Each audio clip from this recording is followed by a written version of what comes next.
The projector in the conference room was still humming when my security badge blinked from green to red. I'm Hudson Clark, 47 years old, and I just watched 14 years of my life get stolen in under 5 minutes. Ryan Reed, the CEO's 28-year-old son, didn't even look at me when he said it, just straightened his designer tie and announced to the room like he was ordering lunch. Hudson will be transferring full ownership of Aegis Core to Pinnacle Technologies, effective immediately. Here's the thing about Aegis Core. It wasn't just software. It was quantum encryption technology that I'd built from scratch, algorithm by algorithm over 14 years. The system protecting half of our defense contracts and financial networks, worth $1.8 billion in patents alone, and now this kid was taking it like it belonged to him. Nobody said a word. Not the CFO sitting 2 chairs down. Not the legal team who'd helped me write the original contracts back in 2010. Not even my own engineering leads, whose careers I'd built from nothing over the past decade. I closed my laptop, gathered my notes, and stood up. Ryan finally looked at me then, probably expecting me to argue or beg or throw a fit. Instead, I just asked Ryan, "You sure you've read Clause 18.7, the company's chief legal counsel, same guy who'd helped me draft that clause 14 years ago when I was young and paranoid about getting screwed, suddenly found his paperwork very interesting." Ryan just stared at me like I was speaking a foreign language. I nodded once, signed the termination papers, they slid across the table and walked out. But before I left the room, I stopped at the door. "Enjoy your moment," I said. "Sunrise isn't far away." You know what's funny? Ryan had no idea what I meant. None of them did. See, back in 2010, when I first joined Pinnacle Technologies, fresh out of MIT with my computer science degree, and a head full of big ideas about quantum encryption, I was 33 and hungry to change the world. The founder, Spencer Davis, and I had written some pretty specific language into my employment contract. We were both engineers back then before the company got big and corporate politics took over. Spencer understood that the best way to protect innovation was to build safeguards right into the legal framework. We called it the Mirror Vault Clause. Basically a legal failsafe that required dual authentication for any intellectual property transfer. My signature plus federal patent registry confirmation. Without both, ownership would automatically revert to the original creator, me. I'd embedded my own encryption into every contract signature field I'd ever touched. Not because I was planning anything sneaky, but because I'd seen too many brilliant engineers get screwed over by suits who didn't understand the first thing about what they were stealing. Spencer used to say, "Build it right. Protect it well." He'd learned that lesson the hard way at his previous startup where investors pushed him out after he'd created their core technology. If Pinnacle ever forgot who actually built their golden goose, the system would remember for them. The elevator ride up to my office felt longer than usual. My badge still worked on floor 22, probably because Ryan was too eager to fire me to think about access protocols. Amateur mistake number 1. My office looked exactly the same as it had that morning. Papers neatly stacked. 3 monitors still glowing with lines of code that now belonged to someone else, according to Ryan. The white lab coat hanging on my chair still had a coffee stain from last week's all-nighter debugging the latest government contract for the Navy's new submarine communication system. 14 years in this room. 14 years of skipped dinners, weekend calls, emergency fixes that started with only Hudson knows how to handle this. I'd saved Pinnacle from 4 major system collapses, written 7 patents in quantum encryption, and helped secure defense contracts that put the company on the global map. The annual revenue from my technology alone was pushing $220 million. On my desk sat a framed photo from my early days, me standing next to Spencer Davis under harsh fluorescent lights in our original lab space, both of us grinning like we just discovered fire. Spencer's tie was crooked, my hair was a mess, but his handwritten caption along the bottom was still perfectly clear. "Build it right. Protect it well." Spencer had retired 5 years ago when Maxwell bought him out. Smart man got out before the company turned from an engineering lab into a corporate showroom. The old guard left, the lawyers multiplied, and guys like Ryan started treating technology like a family inheritance. I packed slowly, deliberately. Rushing would have felt like defeat. The patent certificate for Aegis Core sat in its silver frame, catching afternoon light through the window. I traced my name etched beneath the official seal, feeling that quiet pride that comes from building something that actually matters. When I shut down my computer, a single line of text appeared on the screen before it went black. Clause 18.7, pre-verification pending. That night, I sat in my apartment watching city lights flicker like circuit boards. My old server tower hummed in the corner, the one I'd never connected to Pinnacle's network. Best decision I ever made, as it turned out. I opened my terminal and ran a diagnostic on the encryption seed tied to my digital signature. Everything was still there, still active. Somewhere in those algorithms was a sunrise trigger, a mechanism that would activate if anyone tried to forge my authorization without proper federal clearance. The countdown had already begun. My phone buzzed around midnight. Unknown number, Hudson. The voice was shaky, nervous. I recognized it. Someone from legal, probably calling from a burner phone. They don't know, do they? The clause is still active. It's counting down, I said, watching the timer on my screen pulse like a heartbeat. Jesus, they're planning a press conference tomorrow morning. Channel 7, Bloomberg, the whole circus. Ryan thinks the transfer went through clean. I leaned back in my chair. Then God help him. Hudson, I just want you to know some of us tried to warn them, but Maxwell shot down anyone who questioned his son. The line went dead. Let me tell you something about Ryan Reed. The kid graduated from Stanford with an MBA and immediately got handed a VP title at Daddy's company. Never wrote a single line of code. Never stayed late fixing a system crash. Never had his phone ring at 3 a.m. because a government contract was failing and only he knew how to save it. But he sure knew how to wear expensive suits and talk to investors about technological synergies and next-generation paradigms. Corporate speak for I have no idea what I'm talking about, but it sounds impressive. I'd watched him in board meetings over the past 2 years since Maxwell started grooming him for leadership. Ryan would nod knowingly when we discussed encryption protocols, throw around buzzwords like machine learning integration and blockchain scalability. But I could see the blank stare behind his confident smile whenever someone asked for technical specifics. The kid had never even been inside our secure development lab, didn't have the clearance. But somehow he thought he could just walk into a conference room and claim ownership of technology that required PhD-level mathematics to even understand. The next morning, I drove to the little cafe on the ground floor of the Pinnacle building. Call it morbid curiosity, but I wanted to watch Ryan's big moment up close. The place was half empty, filled with the usual crowd of office workers grabbing overpriced coffee before another day of meetings. The TV above the counter was tuned to the local business channel, sound turned low. At exactly 9 a.m., there was Ryan on screen, standing behind a podium with the Pinnacle logo gleaming behind him. He looked every inch the confident young executive, pressed navy suit, perfect hair, that practiced smile that screams trust fund baby. Today, he announced to the cameras, Pinnacle Technologies proudly confirms that we now hold complete ownership of Aegis Core, the revolutionary quantum encryption system that will define the future of global security. The small crowd in the cafe looked up from their phones, mildly interested. Most of them probably worked in the building, knew the company's reputation.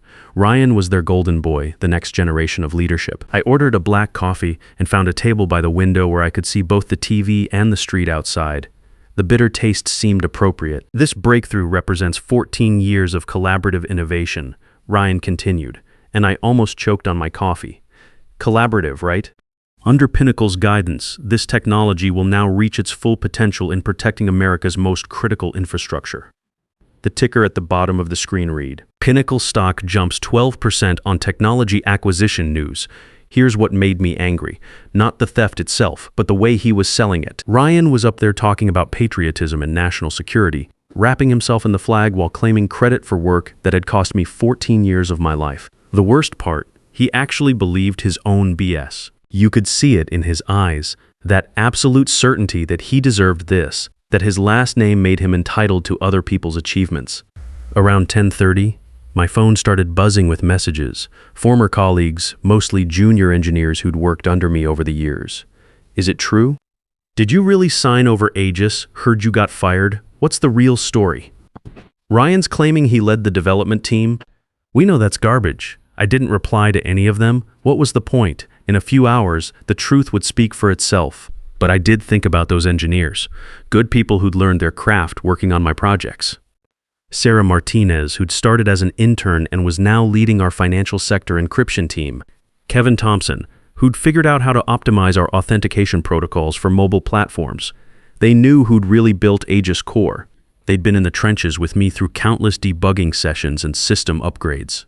The silence from them yesterday during that conference room ambush had hurt more than I wanted to admit, but I understood it too. They had mortgages, families, careers to protect. Standing up to the CEO's son wasn't exactly a smart career move in most companies. Still, it stung. The restaurant they'd chosen for Ryan's celebration dinner was exactly what you'd expect. Crystal chandeliers, marble floors, wine list longer than most people's resumes. The invitation had arrived by courier that afternoon, printed on thick paper with gold embossing, an appreciation dinner for legacy contributors to the Aegis Core project. Legacy contributors, like I was some retired consultant who'd helped out years ago. Not the guy who'd invented the whole damn thing. I wore my best suit, charcoal gray. Nothing flashy. If you're going to watch someone hang themselves with their own rope, dress appropriately. Hudson. Ryan greeted me at the door like we were old friends. So glad you could make it. After all, none of this would have been possible without your foundational contributions. He wanted that word to hurt. Foundational, like I'd laid some bricks and moved on instead of designing and building the entire structure. Appreciate the invitation, I said, shaking his hand firmly, and the acknowledgement. Both are pretty rare these days. The dinner table seated 14 people. Ryan at the head like a king holding court, his father Maxwell to his right looking proud as punch. The new legal team spread around like bodyguards protecting their investment. I recognized a few faces from the engineering department, people who'd worked directly with my technology but were now nodding along with Ryan's version of history. I took a seat near the middle, close enough to hear everything, positioned where I could see everyone's faces when the show started. The champagne was Dom Perignon, probably $300 a bottle. Maxwell stood up first, raising his glass with the practiced gesture of a man who'd made a lot of victory speeches. To the next generation, he declared, to innovation, to leadership, and to the Reed family legacy. Everyone raised their glasses. I lifted mine, but didn't drink. Figured I should stay sharp for what was coming. Ryan stood next, grinning like he'd just won the lottery, which in his mind he probably had. Tonight we celebrate more than a business acquisition, he said, voice carrying that rehearsed confidence of someone who'd practiced this speech in the mirror.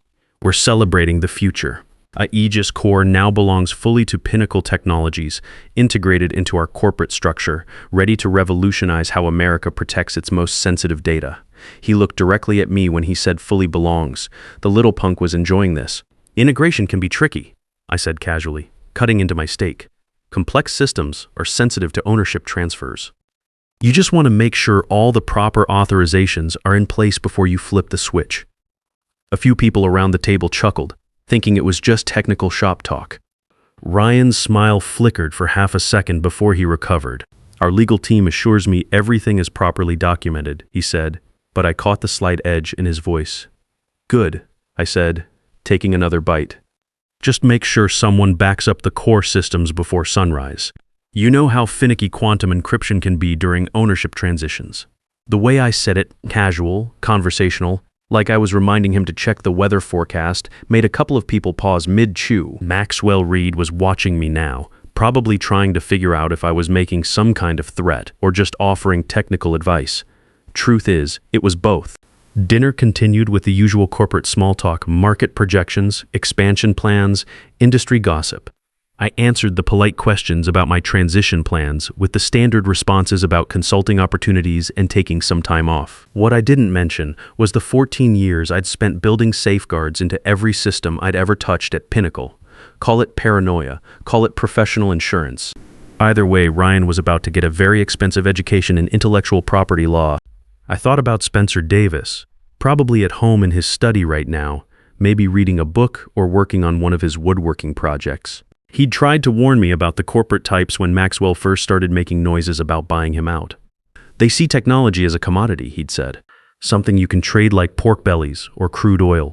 They don't understand that real innovation comes from people, not balance sheets.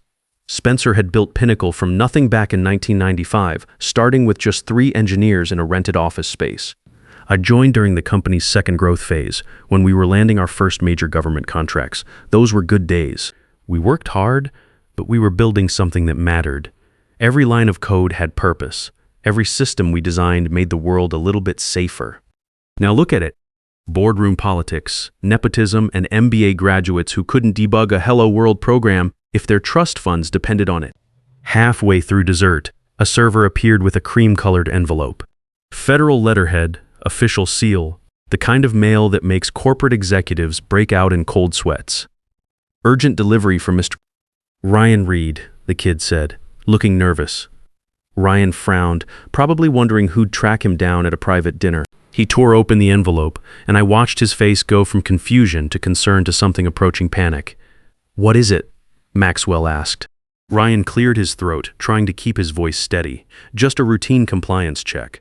Patent Office wants to verify some documentation," but I could see his hand shaking slightly as he folded the letter. The message was simple enough.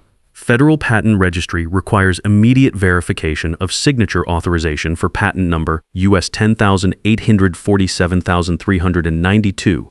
Discrepancies detected in ownership transfer documentation. Response required within 24 hours. That was the beauty of Clause 18.7. It wasn't some hidden backdoor or illegal hack. It was completely legitimate legal protection that I'd built into my original employment contract, buried deep in the technical specifications that most lawyers skimmed over. The federal patent database had my biometric signature linked to every piece of Aegis Core technology. When Ryan tried to claim ownership without proper dual authentication, the system automatically flagged it for review. The bureaucratic wheels were already turning, and there was nothing Maxwell Reed's money could do to stop them. I stood up, dabbed my mouth with a cloth napkin. "Thanks for dinner, Ryan." Maxwell. It was educational. I paused at my chair, looking around the table at all these people who'd just spent 3 hours celebrating intellectual property theft. "You know what I learned tonight? Success looks different depending on where you're sitting. Enjoy the rest of the evening. Tomorrow's going to be a busy day." The drive home was quiet, just me and the radio playing some old classic rock. The city looked peaceful at night, street lights reflecting off glass buildings, late commuters heading home from honest jobs. My phone rang around midnight. Maxwell Reed this time, not Ryan. "Hudson, we need to talk. I'm listening. This patent office situation, there seems to be some confusion about the documentation. Our lawyers are saying there might be issues with the transfer authorization." I pulled into my driveway, turned off the engine. "Maxwell, there's no confusion. The system is working exactly as designed." "What system? What are you talking about?" "Clause 18.7, the Mirror Vault Protocol. The legal safeguard that Spencer Davis and I built into my contract 14 years ago specifically to prevent unauthorized IP transfers." Long pause. I could almost hear him flipping through legal documents, probably calling his lawyers at midnight to figure out what the hell I was talking about. "Hudson, be reasonable. Ryan made a mistake, but he's young. We can work this out. Name your price."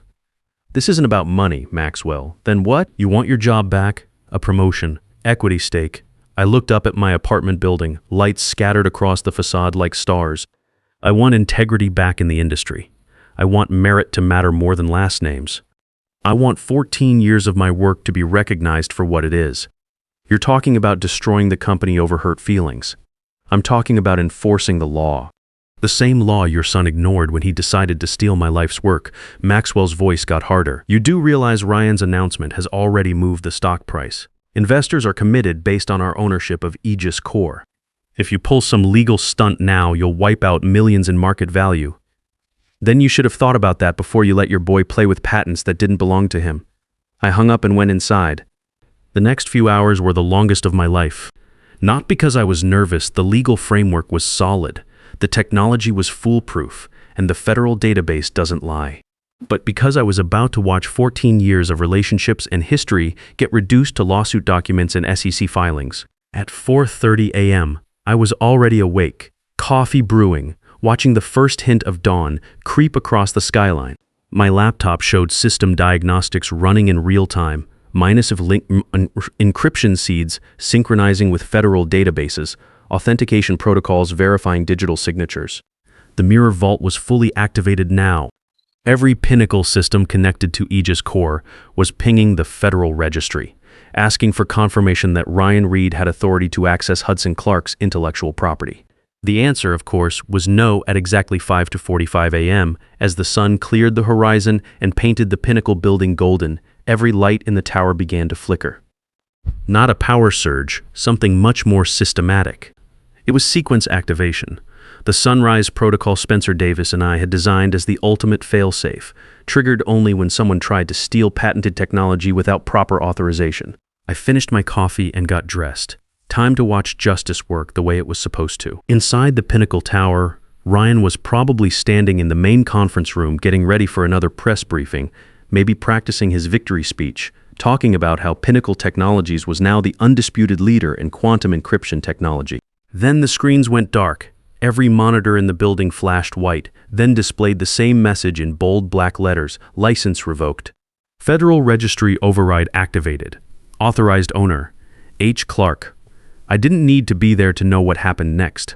14 years of Ryan's collaborative innovation vanished in about 60 seconds. Every system, every contract, every piece of technology tied to my patents automatically locked down pending federal review. The ripple effect moved faster than any human could react. Domestic banking networks first, the ones using Pinnacle's encryption for wire transfers, then international financial systems, then the defense contracts that Ryan had been bragging about on national television. Within 10 minutes, every major institution using Aegis Core technology received the same automated message: service suspended pending ownership verification. Contact Federal Patent Office for details. My phone started ringing around 6:15 a.m. Maxwell again, but this time his voice was pure panic. Hudson, what did you do? The stock is crashing. Everything's frozen. The FBI just called asking about securities fraud. I was sitting on my balcony watching the sunrise paint the city gold. Beautiful morning, really. Maxwell, I didn't do anything. The system did exactly what it was designed to do. This is insane. You're destroying the company over a paperwork error. Paperwork error? I laughed, couldn't help myself. Maxwell, your son went on national television claiming he invented technology that belongs to me. That's not paperwork. That's fraud. Hudson, please. We can fix this. Whatever you want. Money, position, public credit. Just unlock the systems. I finished my coffee, watched a news helicopter circling the Pinnacle building in the distance. You can't unlock what was never yours to begin with. By noon, the headlines were everywhere. Tech giant collapses after patent dispute. Pinnacle stock drops 54% in opening hour. FBI investigating possible securities fraud. The corrected stock drop was still devastating, but more realistic than the initial panic selling. The footage was almost surreal. Investors gathered outside Pinnacle headquarters, clutching their phones, watching their portfolios evaporate in real time. Ryan getting escorted to a black SUV by federal agents, no longer looking like the confident young executive from yesterday's press conference. Maxwell announced his resignation by 2 p.m. health reasons, according to the official statement, though everyone knew what that meant. The board was throwing him under the bus to avoid criminal charges. I spent the afternoon fielding calls from reporters, patent lawyers, and former colleagues who suddenly remembered my phone number. Most of them wanted to know if I was planning to restart Pinnacle under new management. No, I told them all. Pinnacle is finished, but Hudson Clark isn't. 8 months later, I was sitting in a much different kind of conference room. Glass walls overlooking downtown Austin, but smaller, cleaner, more honest than anything at Pinnacle. The nameplate on the door read Clark Defense Systems. Garrett Reynolds sat across from me, the junior engineer who'd followed me out of Pinnacle when everything collapsed. Kid had real talent, just needed someone to believe in him the way Spencer Davis had believed in me. The Department of Defense contract came through, Garrett said, sliding a folder across the table.